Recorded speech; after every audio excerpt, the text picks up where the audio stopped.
Hey y'all, welcome back to the Experimental Cook. Today we are making the ultimate breakfast sandwich. Well, ultimate for me. And we're going to start off with our ingredients for a French bread called pain de mie. And it's enriched with butter and an egg and warm whole milk.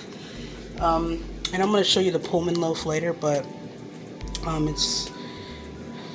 I'll show you. 1.5 cups of warm milk into the bowl. Now, I am severely lactose intolerant. But the recipe says what it says, so we're gonna roll with it. And then we have a tablespoon of white sugar. You could also use honey. And then I have 1 packet of active dry yeast, and that's gonna go in. And then we're gonna break that up.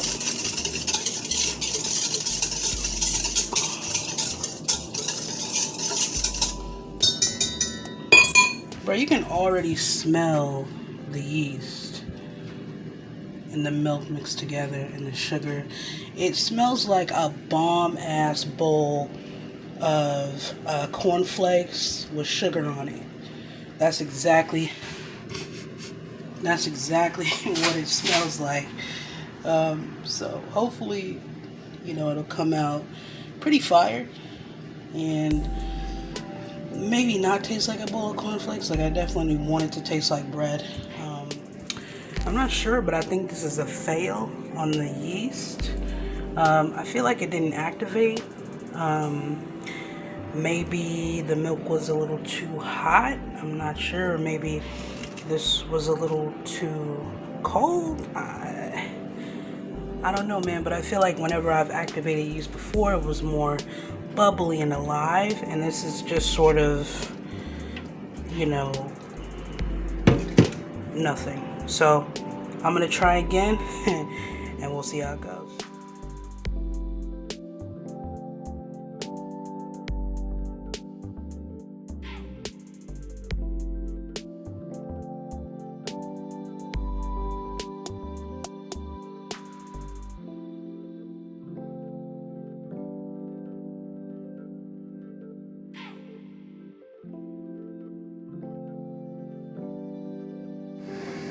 Checking in again. So yeah, the last time I literally just did this, man, and the last time none of this was happening. So you can see it like coming alive, bro. Look at that. You nasty mother. You in there multiplying and having babies and shit. This shit is gross, but like it's gonna amount to like some bomb bread. So yeah, I'm gonna let this continue to grow. I'm probably gonna give it a full like 5 to 7 minutes. It's probably been about 2 right now. So I'm gonna let this thing grow. Like, look at this, bruh. Like, it's moving. So while our yeast is like doing its thing, bubbling away, creating whole ass like environments, I put together a mound of 4 cups of AP flour, 1 egg beaten, which I'm gonna add to the yeast mixture. I felt like the egg was too cold, which might have also fucked with the chemicals in the yeast, and 1.5 teaspoons of salt. Alright, so got my beautiful blue bowl, and I'm just gonna dump all that flour in there. Hey, I'm in love with the cocoa. Adding in the salt, and I'm just gonna mix it around a little bit just to make sure everybody gets a little bit of seasoning and salt. And got the flour, got that egg that I felt was too cold to put into the yeast. I think those are yeast.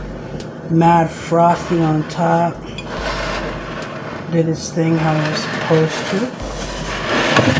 And I'm debating on whether or not to pour it in here. Yep, pouring. It happened. Alright, and then I'm just gonna mix it in the yeast mixture a little bit. That shit is nasty. Alright, and then pour it into the flour. That 4 cups of flour. I have a lot of kitchen appliances, but one I don't have is like a KitchenAid. So a stand mixer or whatever.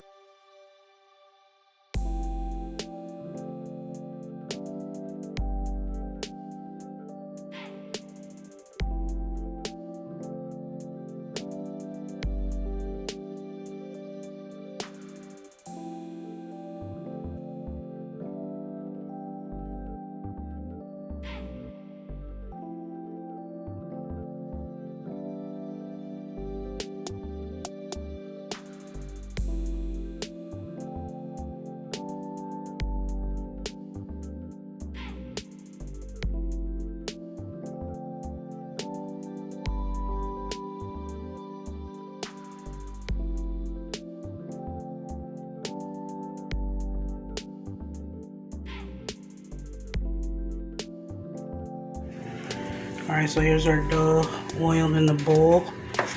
I'm going to place a towel over it and then put it in a corner somewhere for about an hour. Let it proof. Hopefully it proofs. And then, yeah, we're going to move on to other parts of this sandwich. Alright, so we're moving on into the breakfast sausage. We are seasoning up our very own breakfast sausage. No Jimmy Dean today. I went on ahead and put the black pepper on there because I'm going to be touching the pork, and I don't want to touch my seasonings after I touch the pork. So I got some brown sugar and white pepper, marjoram, Italian seasoned garlic, white pepper, and onion powder.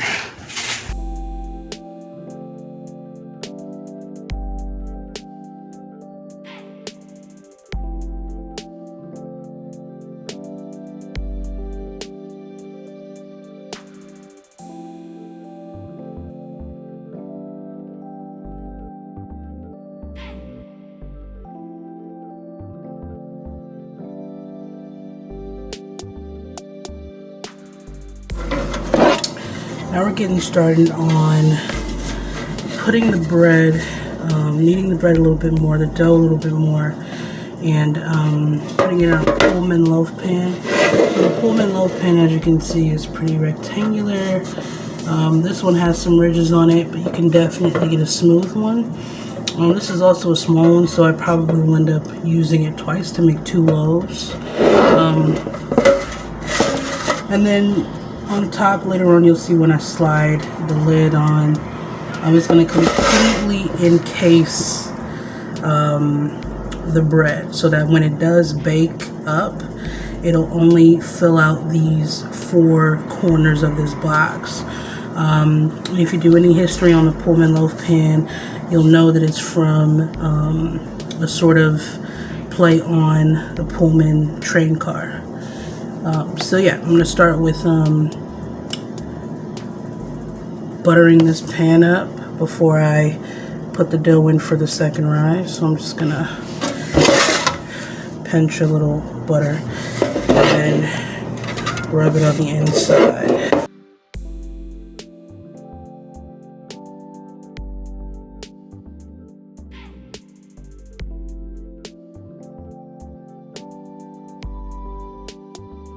Let's grab some flour,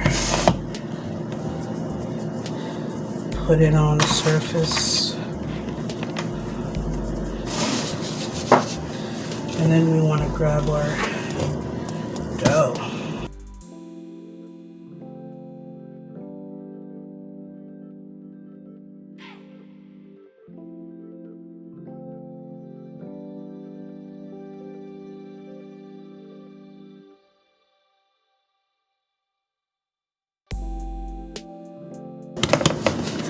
So this is how it would go into a bigger loaf, but it has a second rise. So I don't want to put it in. Nah, hell no. We're going for it. Alright. So it's going to do its second rise inside the loaf pan. So you see our little sweet bundle of joy inside the pan. And we're going to let it rise again. And that should be about 30 to 40 minutes or so. I'm just going to set it to the side and let it fill up this vessel, this train car, and then I'm going to bake it. Our second proof on the dough.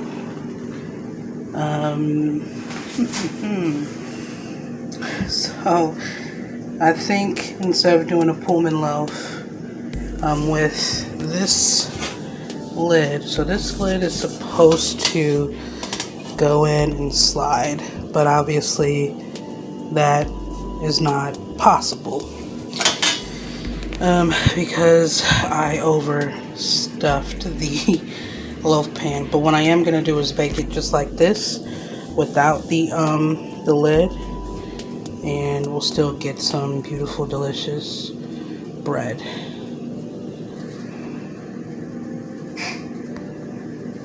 I'm gonna do the hash browns. These hash browns won't be anybody's, regular hash browns.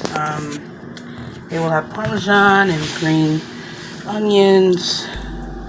Yeah, so here we go. We have just 3 russets with most of the skin off. I don't mind skin, but I'm not just cooking for myself. So this chilling in the water so that they don't dehydrate. And then we have our what do you call this thing? Colander, or no, not a colander. What the hell? A shredder to shred. I don't know. It's shredding shit. And I'm gonna use it to shred the potato on the larger side. Then I'm gonna put the potatoes back in the water so that they don't dehydrate. Alright, let's do this. I told you I was gonna wrap the potatoes in this little vegetable holder pouch, and we're gonna squeeze all the water we can out of it, which, as you can see, is a lot. Potatoes are naturally pretty watery, but remember, the potatoes are also sitting in water for about 10 minutes, just washing off some of that starch. Alright, so yeah, we're gonna get as much out as we can. And then I will be back with putting these hash browns together. Let's get into these hash browns. So, as you can see, we got most of the water out of those potatoes. Potatoes gonna be potatoes, so there's still water, they're still damp. But yeah, so we're gonna now add our seasonings and things that go into this. So we have 1 egg. I should have cracked the pepper first. We have black pepper.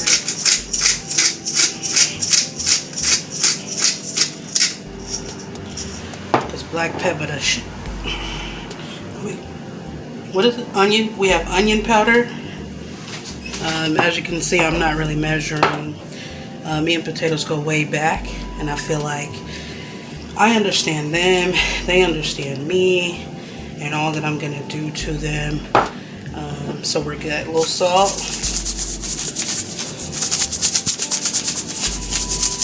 A lot of salt. I also have some grated parm I'm going to put in there. Make sure everybody gets some queso. And then I have some green onion that's going to go in there. Excuse me, I'm going to mix it all up.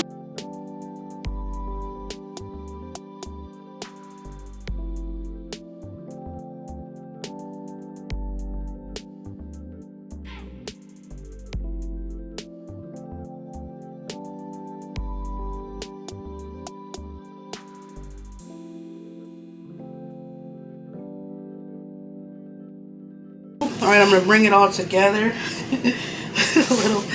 with a little flour.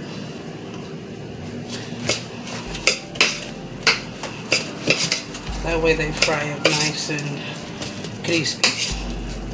A little crispified on them.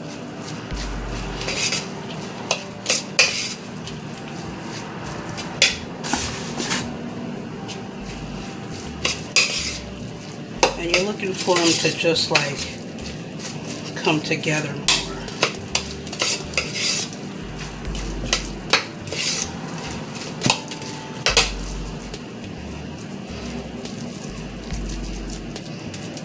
Look, you hear that? You hear that? Yeah. Yeah. It means nothing. I just wanted to do that. Alright. And then we're gonna fry. Yeah, boy. Alright, so we are gonna pop these hash browns right into the oil. Smash them down.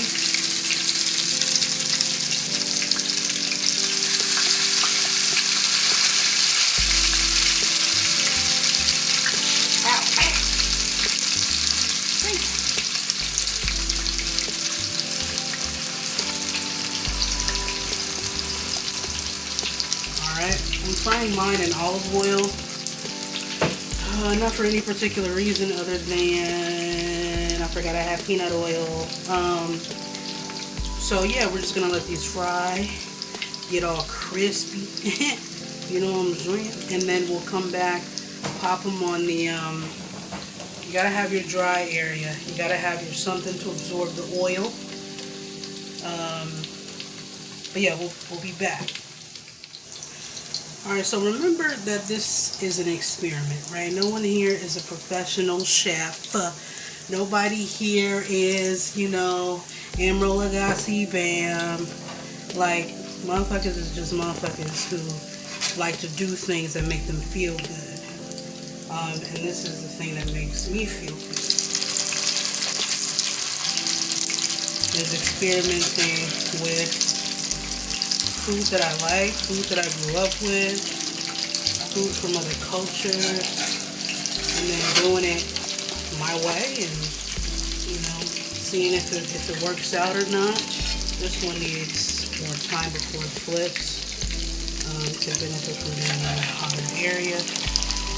But yeah, this is just about experimenting, man, and like trialing shit and like seeing if it works for you.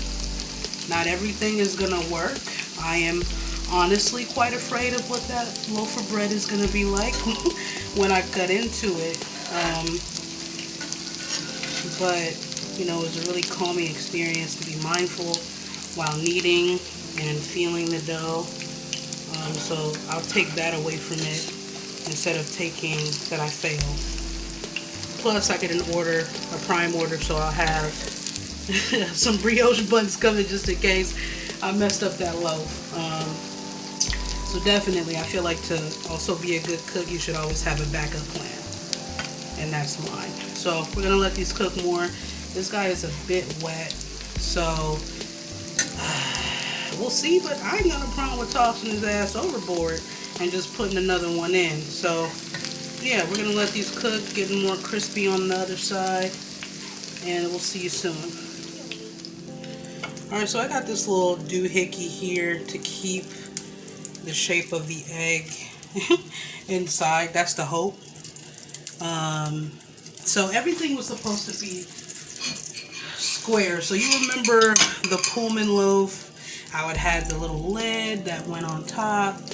Everything was supposed to be square. Look at it, man. Hell no, Amazon. Alright, so here's our loaf of bread. What was supposed to be a Pullman loaf is just a regular loaf of white bread with some butter and an egg. Yeast, of course, y'all saw that process. So now we're gonna cut into it and see if it actually baked through.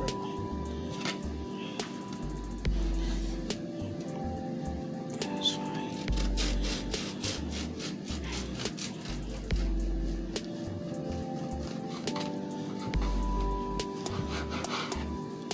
Oh, snapsies. Look at that. Damn, that be pretty.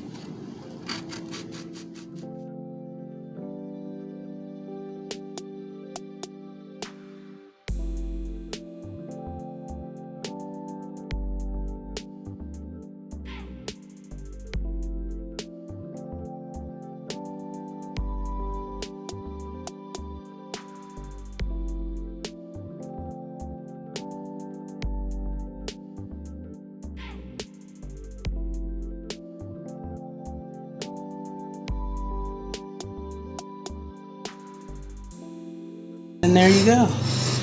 That's one way to do the breakfast sandwich. My breakfast sandwich is going to be on the sweeter side.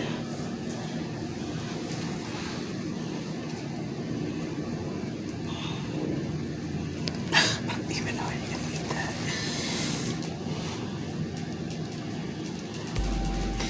that. So we got our homemade bread pan de mie that I toasted with some butter. We have some scrambled eggs, some cheddar. We have our homemade sausage, which had a bunch of different spices in it. I also added some sage at the end, and also a little sweetness from the brown sugar. Then we have our very crispy, on the outside, hash brown, and on the inside it's going to be really soft and cheesy from the parm. And then we have our health, which is the avocado, a little mayo, mustard, and we're all set. I want to thank you for taking the time to enjoy the experimental cook. I will be here on a weekly basis, so you might as well get used to it. Come on over, like and subscribe. Experimental cook, we out, baby.